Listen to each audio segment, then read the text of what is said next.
จุก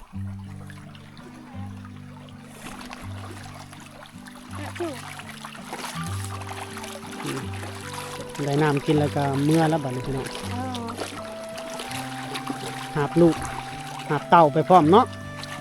โอ้เดี๋ยวเบิ่งก่อนหยุดใส่ไผได้หลายใช่เจ้าเดี๋ยวอ๋อตัวได้หลายดิเจ้านี่ใส่ไปซ่อนไก่บ่เบิ่งผู้นั้นเด้หยุดก่อนอู้พี่น้องนี่3 คนสอนตัวเจ้าแห่งได้หลายเจ้านี่ของเจ้าบ่นี่โอ้เบิ่งโอ้เฮาย่านปลาเอียนในลานเอ้ยย่านบ่ย่านโอ้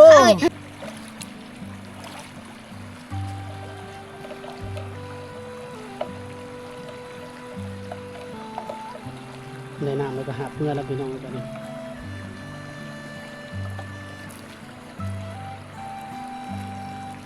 โอ้บรรยากาศภาพบรรยากาศงามนะพี่น้อง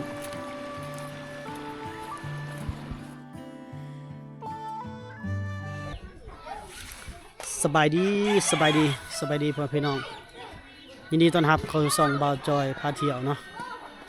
อีพีนี้ก็เดินทางเข้าสู่ชนบทคือเก่าพี่น้องเนาะแต่ว่าเป็นเขตเมืองเซโปนพี่น้องเนาะบ้านอันนี้บ้านสะดึงพี่น้องบ้านสะดึงเมืองเซโปนแขวงสวรรณเขตเนาะพาพี่พี่น้องมารับชมวิถีชีวิตความเป็นอยู่ของเขาเจ้าในยามเมืองแล้งในหมู่บ้านเขาเจ้าเนาะช่วงนี้ก็เป็นช่วงปลายฝนต้นหนาวเป็นฤดูปลายฝนต้นหนาวพี่น้องเนาะแล้วก็เป็นฤดูการเก็บเกี่ยวเขาให้เนาะพี่น้องเนาะโอเคเข้าไปติดตามรับชมกันเลยเนาะยังมีวิถีชีวิตแบบดั้งเดิมหลายเนาะหมู่บ้านเขาเจ้าเนาะ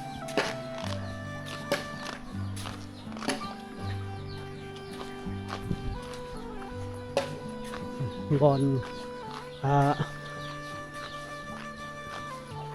แรงงัวแรงควาย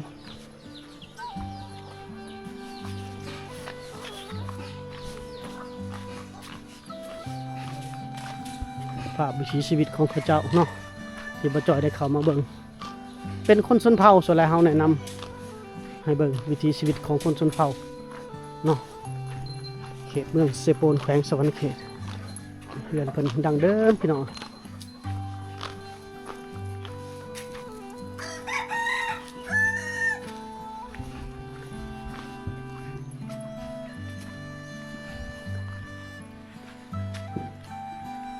เพื่อนครัวเพื่อนเพิ่นก็เป็นเพื่อนดังเดิมพี่น้องเนาะเดี๋ยวบ่จอยพาเลาะอีกก่อนฝนก็เริ่มลงเม็ดมาอีกเลยเนาะฤดูฝนปลายฝนต้นหนาวเพิ่นว่าพี่น้องเพิ่นก็ช่วงนี้แม่นบ่ค่อยได้ไปหูดเข่าแล้วฝนตกตลอด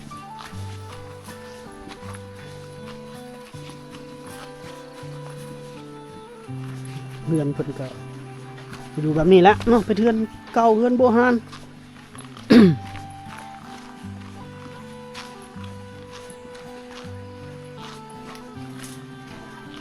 หลังหน่อยหลังใหญ่แล้วแต่เพื่อนของแต่ละคน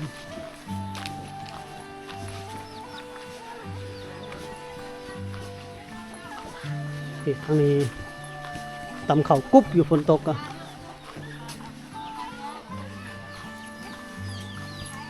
โอ้คือจะเป็นบอลฟัดเข่าดุประจำขนาดแท่นี้เนาะซ้ำหงสีไว้ได้ขี่แกบเนาะสมาคมแม่บ้านเนาะเอาลูกเอาเต่าเนาะ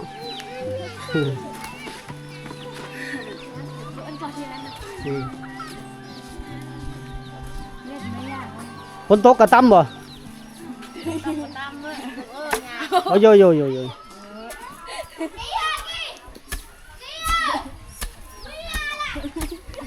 อันนี้น้องสาวมาซอยที่นี่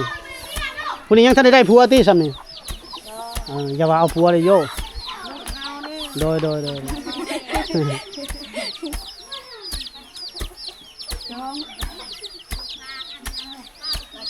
ฝนตกกับบริยุทธ์บริเศร้าแม่นจะตักน้ำกินบ่พูดละพูดนก น้ำกินน้ำใส่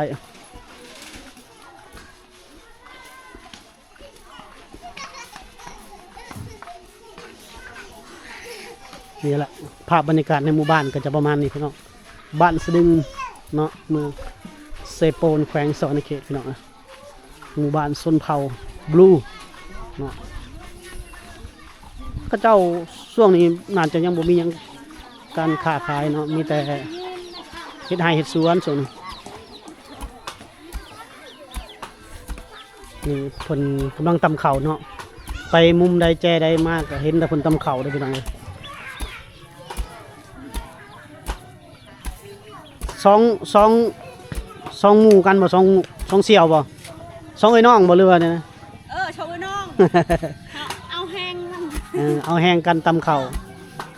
คกบ่หลายเด้ก็ซอยกันตำข้าวโอ้บ้านนี่คึกคืนเนาะ ซ้ำนี้นะโอ้เป็ดบางมือปัจจัยเลย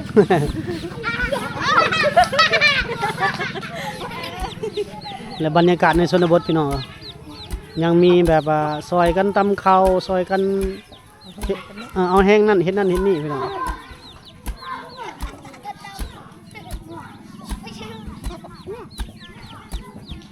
ทางพุ่นก็มีตำข้าวแทบจะหมดหมู่บ้านเลยพี่น้องมีอยู่ไฟฟ้าแต่เขาเจ้าก็บ่ได้มีโรงสีเด้อพี่น้องโรงสีรวมก็มีเลยเนาะ บ่มี บ่มีแล้วบ่ยันว่ามีโรงสีรวมพบอันเอื้อยเพิ่นกำลังสิไปตักน้ำอองลูกน้อยไปพร้อมมันนั่นก็ลูกบ่ทางหน้านะกะโอ้ลูกสองบ่ผู้เดียวทางหน้าเด้ทางนั้นมาหน้านำไผน่ะผู้พี่น้องแซมเนาะแทนพี่ยาแซมก็อยากผัวเจ้าไปไส ผู้เขาเขาช่วยด้วยไปยังอะเลยน่ะเอ้ยเปรี้ยวไรเองดิตัดเปรี้ยวมันตั้งน่าจะได้อะไรอย่าได้ไม่ต้อง นี่เราไปเอาน้ำกินบ่ เออ ทางนี้เนาะไปน้ำกินเนาะพาพี่น้องไปเบิ่งบอลเพิ่นเอาน้ำกินก่อนเนาะพี่น้องชนเผ่าบลูเขตเมืองเซโปนแขวงสวรรณเขตเนาะผัวเข้าป่าจักไปเอาหยังบ่จ่อยบ่ฮู้ภาษา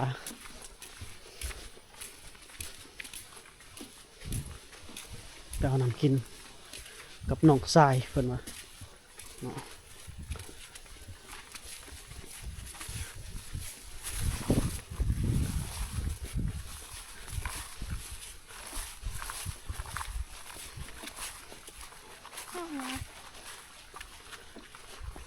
ข้าวมันยังเจ้าฟ้ามาน ำเอื่อยเพิ่นมาตักน้ำกินหาบน้ำกินเนาะโอ้น้ำห่วยเลยเนาะอันนี้มาเอาน้ำแล้วก็อาบน้ำพร้อมบ่โอ้เอาอยู่นี่บ่น้ำกินนะผู้นางน้อยเพิ่นตักเลยพุ่นละพี่น้อง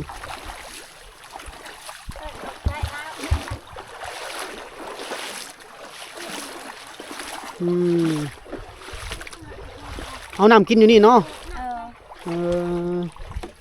พุ่นนางน้อยเพิ่นก็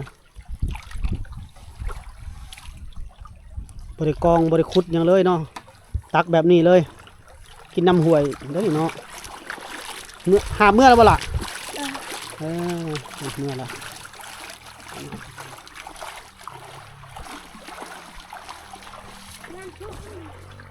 คุณอากาได้น้ำแล้วก็อาบน้ำซาหัวอยู่พี่ก่อนที่เรามาตัก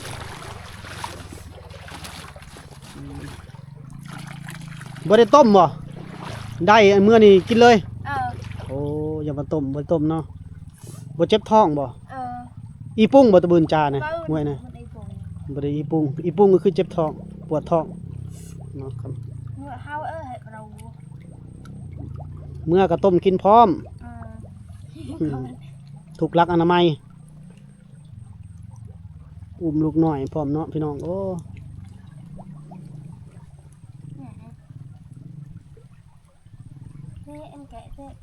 บริคุดน้ำสาง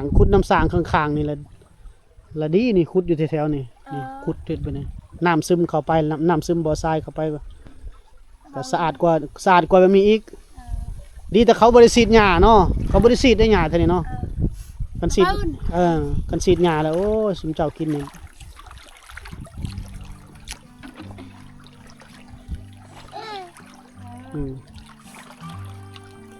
ยืดเอ็ดเลยมอนี่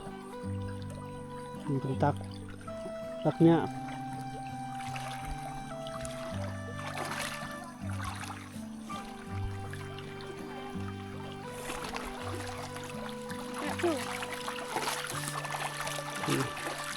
ได้น้ำกินแล้วก็เมื่อแล้วบัดนี้พี่น้อง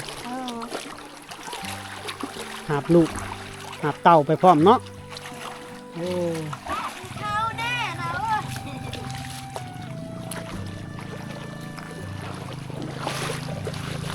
เป็นวิถีชีวิตของเพิ่นเนาะพี่น้องเนาะ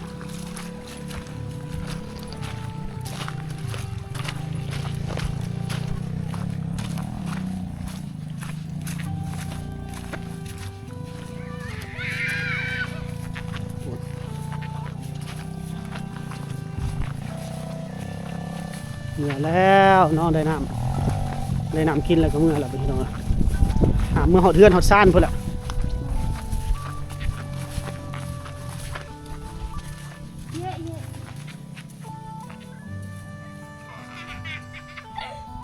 พอดีพบนางน้อยเพิ่นมาแต่หาอยู่หากินเดี๋ยวไอ้เบิ่งก่อนไผได้ปลาหลายไผได้ปลาเดี๋ยวเบิ่งก่อนหยุดใส่ไผได้หลายใช่เจ้าเดี๋ยวอ๋อตัวได้หลายดิเจ้านี่ใส่ไปซ่อนไก่บ่ ไก่ เบิ่งผู้นั้นเด้หยุดก่อนอู้พี่น้องนี่3 คนสอนผู้นั้นบ่ให้เบิ่งซ้ำเนาะไปเลยไป3 คนบ่ล่ะโอ้เก่งล่ะถือว่าหาอยู่หากินนี่กุมปากกุมท้องพ่อแม่แล้วโอ้นี่เพิ่นมากับแม่เพิ่นบ่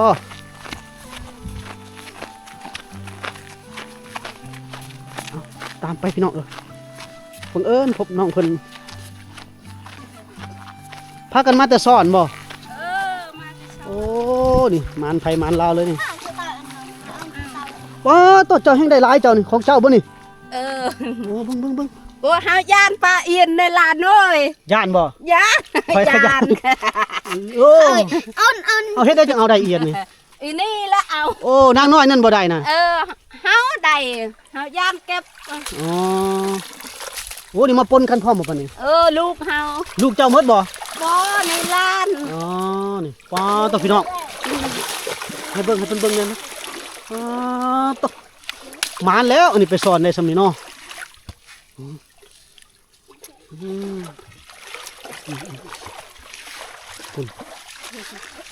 มาแล้วสามี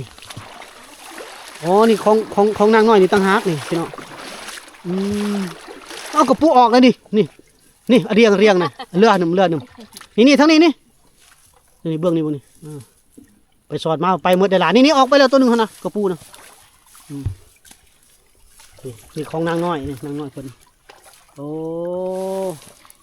กลุ่มอยู่กลุ่มกินเลยเด้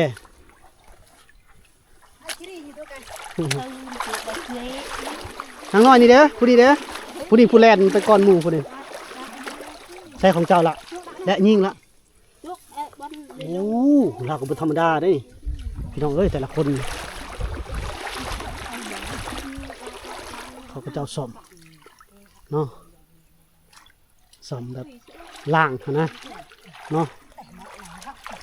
เก่งน้อยๆสำนี้ซ่อนเอาเลยบ่บริษัทเนาะ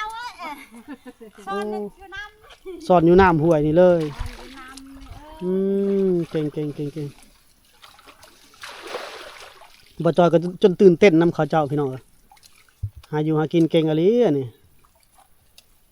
เนาะโอ้ทางนั้นกับแม่ลูกเพิ่นเราถอกปนกันเด้แต่ว่าของนางน้อยนี่ก็หลายพอสมควรแล้วพี่น้องสมัย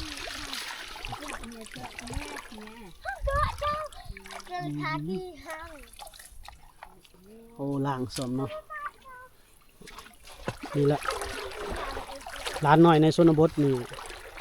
โดยเฉพาะมันร้านน้อยชนเผ่าหากินหาอยู่หากินเก่ง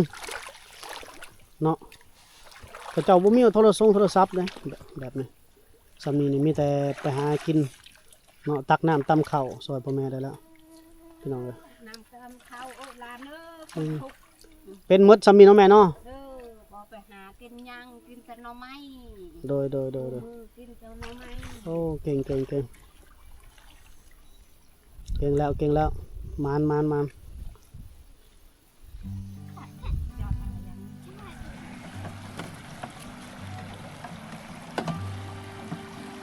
มาตักน้ำบ่น้ำนี่เอาไปให้หยังน้ำนี่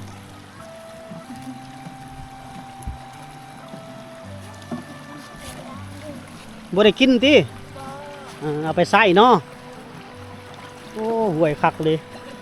น้ำห่วยคักขนาดพี่น้องเลยเอาไปใส่เนาะไปล้างถ้วยล้างจานบ่ ใส่แกงบ่ได้ใส่ที่แกงอืมเส่วนเอาน้ำใส่พี่น้องโอ้น้ำห่วยไหลงามไหลสะอาดขนาด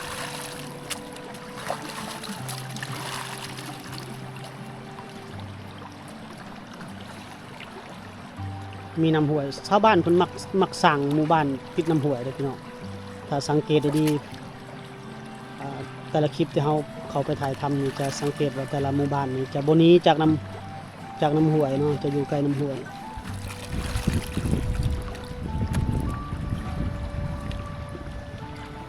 น้ำใส่ถือว่าสะดวกสบายอยู่พี่น้องอยู่ใกล้น้ำห้วย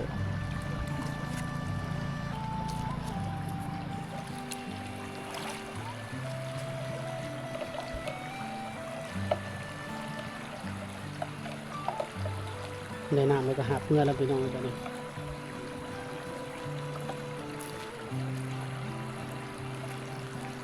โอ้บรรยากาศภาพบรรยากาศงามเนาะพี่น้อง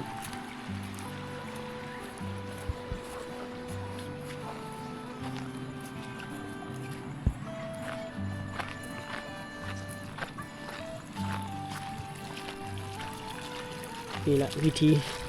ชีวิตสาวลาวในชนบทพี่น้อง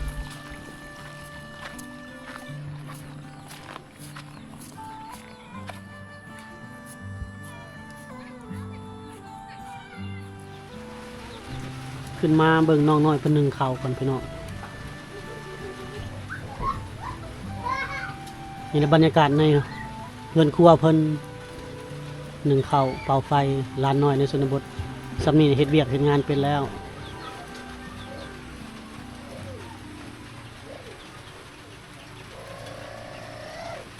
บ่ได้ไปสอนน้ำเขาบ่บ่ได้ไปบ่ไปสอน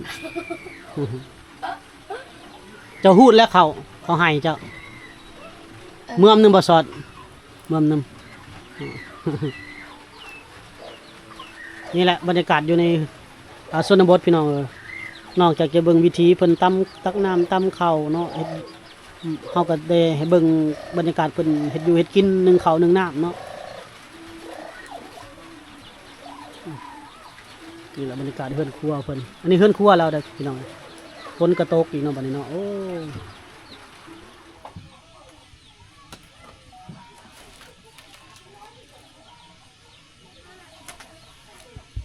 ้สวยเขาแล้วบัดนี้พี่น้อง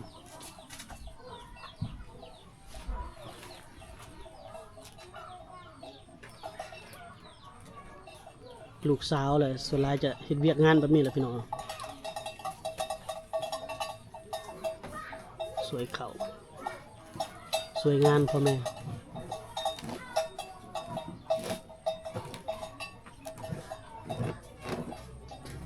เข้าไหมบ่โอ้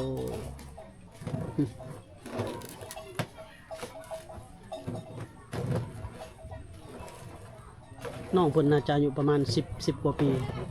ประมาณ12 ปี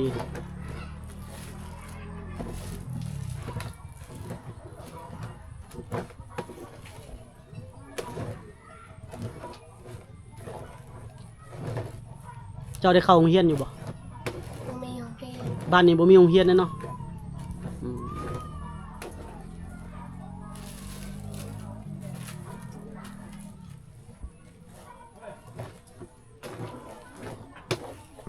บางหมู่บ้านก็ยังบ่มีโรงเรียนส่วนหลายเขาเจอว่าโรงเรียนจุดสุ่มเนาะ3-4 หมู่บ้านจะไปเข้าโรงเรียนหนึงประมาณบ้านใกล้ๆกันเลยมีโรงเรียนหลังหนึงพี่น้องประมาณนั้นเนาะผู้ใดอยากเข้าโรงเรียนก็ได้ย่างไปไกลเติบแน่เนาะได้แล้วประมาณหลักหนึ่งย่างไปโรงเรียนเนาะหลัก2 หลักอีกบ้านหนึ่งหรือ4-5 หลักพุ่นแหละพี่น้อง โรงเรียนบ้านเฮา ไกลเติบน่าจะอยู่ประมาณ2-3 หลักน้องๆเพิ่นก็เลยบ่ได้ไป แม่โรงเรียนเฮาบ่ได้เรียนเฮ็ดเวียก โอ้ เฮ็ดให้ เฮ็ดให้คันมีโรงเรียนก็บ่ได้เรียนดอกเนาะ เออ ซอยเวียกพ่อแม่เนาะ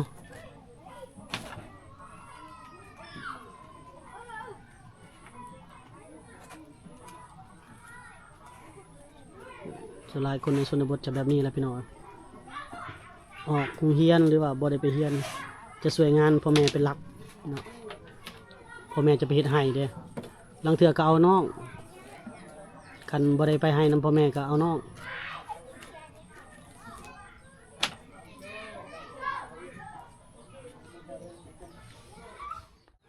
โอเคผมพี่น้องเนาะ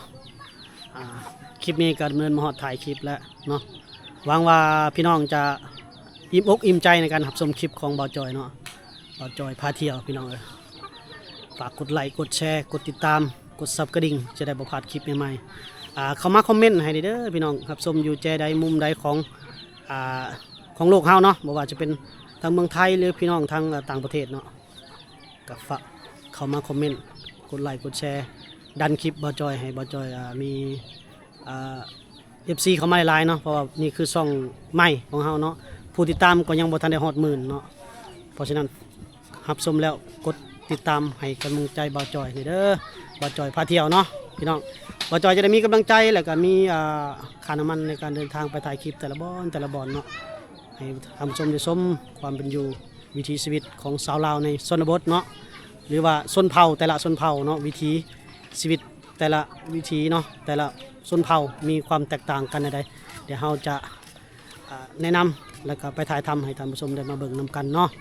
ฝากกดไลค์กดแชร์กดซับกระดิ่งให้บ่าวจอยเด้อทุกคนเนาะโอเคบ่าวจอยจะได้จบคลิปไว้สำนี้ก่อน EP นี้เนาะพบกันใหม่ใน EP หน้าขอขอบคุณขอขอบใจทุกกำลังใจแล้วก็ทุกไลค์ทุกแชร์ให้กับบ่าวจอยนะพบกันใหม่ใน EP หน้าสำหรับ EP นี้สบายดี